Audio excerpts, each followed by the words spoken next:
All right, welcome back. So we were at in-text citations.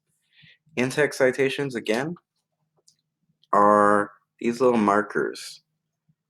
Now, these little markers signify a reference that you used, a source.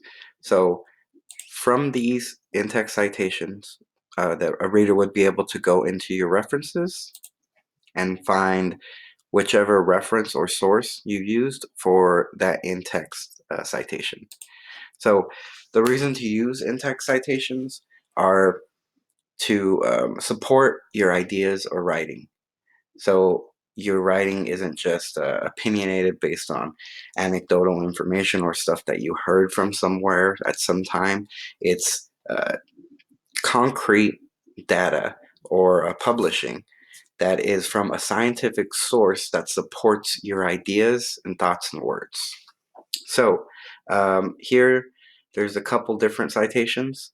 The best one that I would recommend using would be something similar to this, and you would actually want this quotation on the left with a comma in between it, and you would use this after a paragraph or a sentence relating to the content that is in that source or reference. So you would talk about whatever the information is related to the topic and that source and how it supports your information, and then you would use that citation at the end, and that would be paraphrasing.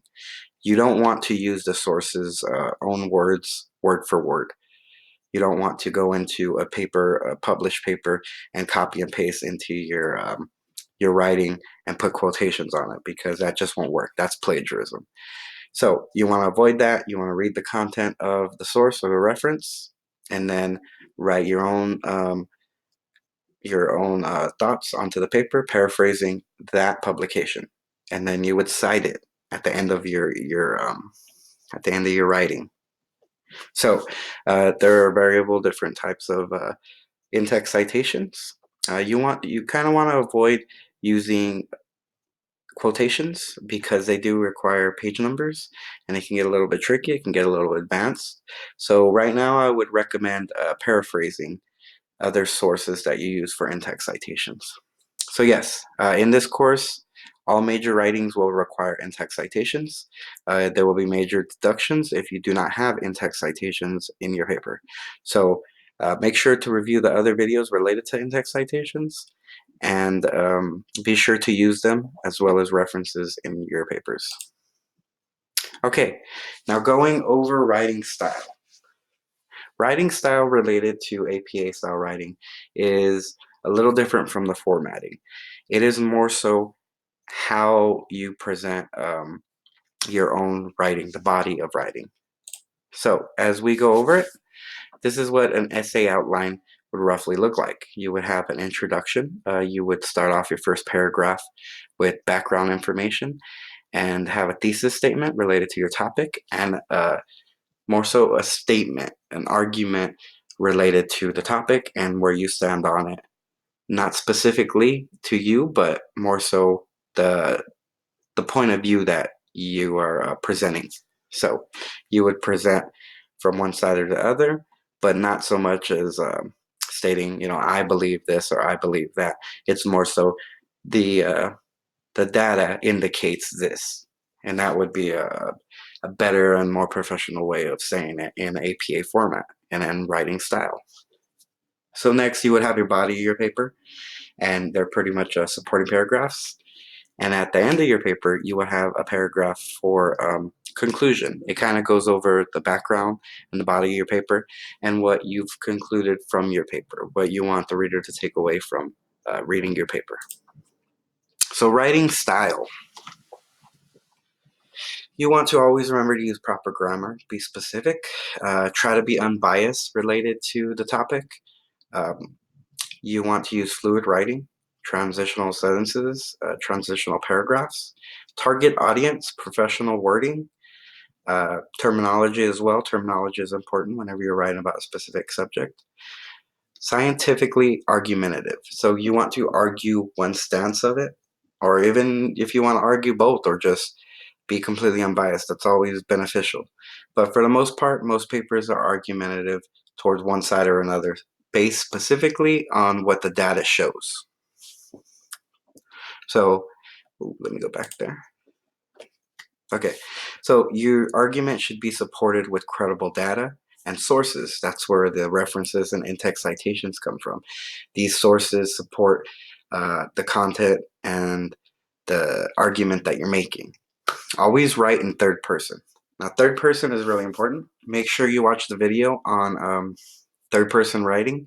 That is really important for professional writing and APA style writing because it changes the direction of the writing from being your point of view to being a general point of view based on the data. Your writing focuses more on scientific data and less so on what your experience has been. Because you don't want to have just a narrow point of view related to your own specific experiences. You want to have a broad, generalistic point of view that suggests, this data argues that this, whatever it may be, is happening because of whatever cause. So you want to get into third person writing. Make sure you watch the video on that on the other modules. Now to the thesis statement. The thesis statement is roughly, it's in your first paragraph, and it's roughly the second or it's roughly the last or second to last sentence in your first paragraph in your opening statement, and it's pretty much your strong, a very strong argumentative statement related to what side you stand on related to the topic.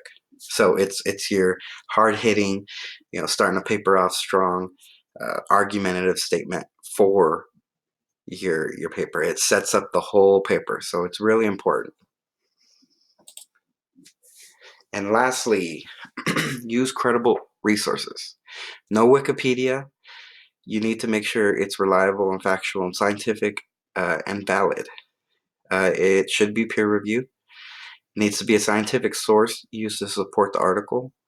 It should be replicable, used appropriately, and not misused. So sources that you use, references, they should not just be Google searches for a website that pops up like psychology.com. It should be scientific journals or scientific data, scientific publications that are strong scientific content. So I would strongly recommend for this course using the Alamo College's online library and database as shown in the video in the previous module, I believe, and a couple modules back. But yes, you want to use those online data banks specifically for references and sources because you don't want to just Google something. It's not always scientific. It's not always valid. The credibility for sources comes from the author as well as the methods used. So if you go to a website, you don't know who wrote it. Most of those websites don't have an author. They also don't have a very specific publication date. So you don't really know who wrote it. You don't know if they're credible. You don't know if they're experts in the field or anything like that. But whenever you go into credible resources that were published, scientific resources, they tend to be peer reviewed and they are more scientifically valid and sound. So please try to avoid any Wikipedia or psychology.com. Try to use the Alamo College's online library and database for finding your sources and references. All right, well, thank you. If you have any questions, feel free to message me, but make sure you watch all the videos. They're really helpful.